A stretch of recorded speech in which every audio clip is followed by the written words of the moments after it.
So I'm potting on leeks today, and you can see these leeks, they're looking quite nice, but they are struggling a bit now in these little modules, and I am actually just about able to keep them watered, but really they need potting on.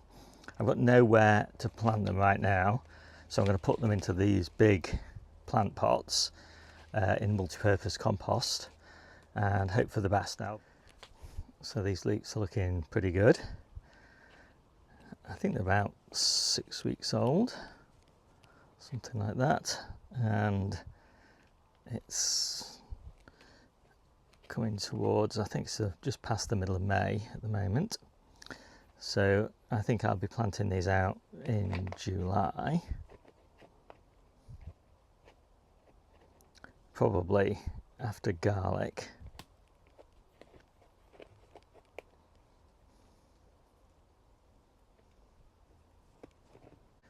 So there we go, these looking great. I'm going to move these to their temporary resting place, and I'll give them a good water, and you'll see all my other leeks up there as well.